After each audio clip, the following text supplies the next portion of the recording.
इतना बड़ा है कि अगर इस प्रकरण की जांच हो जाए तो मुझे लगता है कि यहाँ से जितने भी बड़े भूमाफिया हैं ये गिने चुने।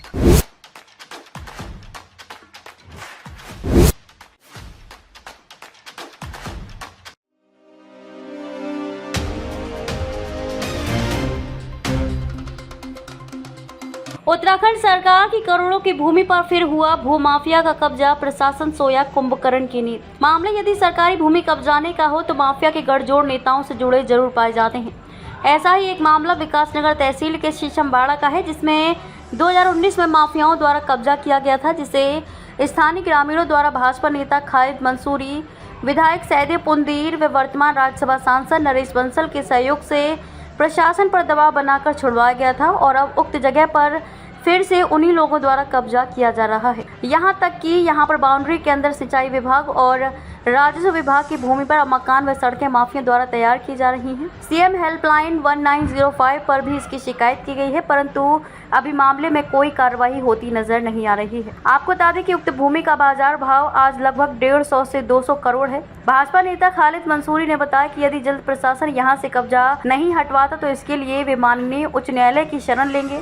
अहम बात ये सामने निकल कर आ रही है कि ये कब्जाधारियों में कांग्रेस की किसी विधायक व देवबंद सहित बूढ़ी गांव के किसी हज्जी का नाम सामने आ रहा है। अब देखने वाली बात ये होगी कि हमारी खबर के बाद प्रशासन इस पर कार्रवाई करेगा या फिर भूमाफिया का आशीर्वाद लेकर चुप बैठ जाएगा। इतना बड़ा है कि अगर इस प्रकरण की जांच हो जाए तो मुझे लगता है कि यहाँ से जितने भी बड़े भूमाफिया हैं ये गिने चुने, ये सब जेल की सलाखों के पीछे होंगे।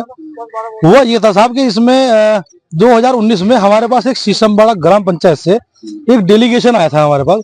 उन्होंने हमसे मदद की गुहार लगे, साहब हमारे यहाँ ग्राम पंचायत और सिंचाई विभाग और राज्य सरकार की भूमि पे कब्जा करके और उस पर जो है प्लॉटिंग का खेल चल रहा है।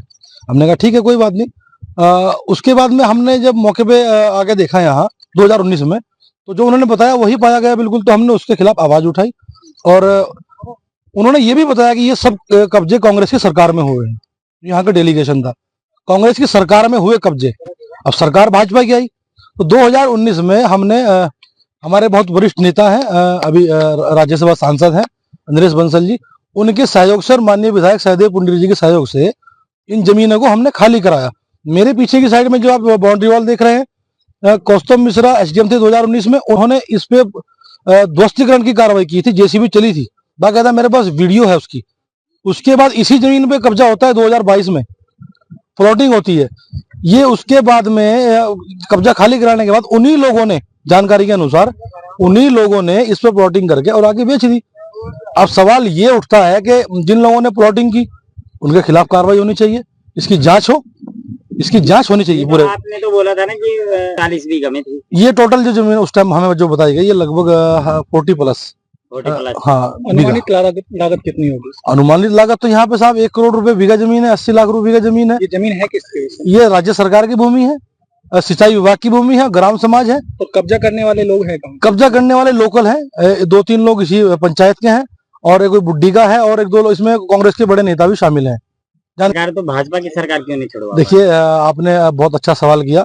मैं आपको बता दूं, सबसे पहली बात तो यह है कि मैं पार्टी का बहुत छोटा सा कार्यकर्ता हूं और मैं कहीं से कहीं तक भी अपने युवा मुख्यमंत्री माननीय पुष्कर सिंह धामी जी को कहीं से कहीं तक बदनाम नहीं होने दूंगा। ये बदनाम करने की साजिश है। और दूसरी लाइन ये है कि जो आपने कहा कांग्रेस की सरकार में कब्जे हुए थे, ये हकीकत है कि कांग्रेस सरकार में कब्जे हुए थे और जो भूमाफिया है वो भी कांग्रेसी है। और अभी 2019 में बीजेपी की सरकार थी, कब्जे हटे थे। अब स्वयं हमारे संज्ञान में ये मामला आया है, हम फिर से ध्वस्तीकरण की कार्रवाई इसमें कराएंगे। तो और मैं आपने प्रशासन से कुछ पूछा हो? नहीं, मेरा भी किसी से कोई बात नहीं है, लेकिन हाँ इतना जरूर है कि ये जांच का विषय है और इसकी जांच होनी चाहिए। और मैं आपके चैनल के माध्यम से मैं बताना चाहूंगा कि मैं इसमें बहुत जल्द माननीय मुख्यमंत्री जी से मुलाकात करूंगा और इसमें सीबीआई जांच की मांग करता हूं। मैं माननीय मुख्यमंत्री से मेरी जब भी वार्तालाप होगी इसमें सीबीआई की जांच की मांग करूंगा मैं, क्योंकि ये मामला कोई 20-30 करोड़ का नहीं है मान्यवर। इसमें अगल बगल में, इन्हीं जमीनों के अगल बगल में फर्जी पट्टे चढ़ाए गए हैं, कहीं और के नंबर यहाँ लगा दिए गए हैं, उनको बेच दिया गया है, फर्जी बिल्डिंगें खड़ी कर दी गई हैं। सब यही के लोग हैं, बुड्ढी के, यहाँ के इसी बेल्ट के लोग हैं। मैं आपके चैनल के माध्यम से यही कहूंगा इसकी जांच होनी चाहिए और माननीय मुख्यमंत्री से मेरा नम्र निवेदन है कि सीबीआई जांच हो, क्योंकि ये 200-300 करोड़ का मामला है।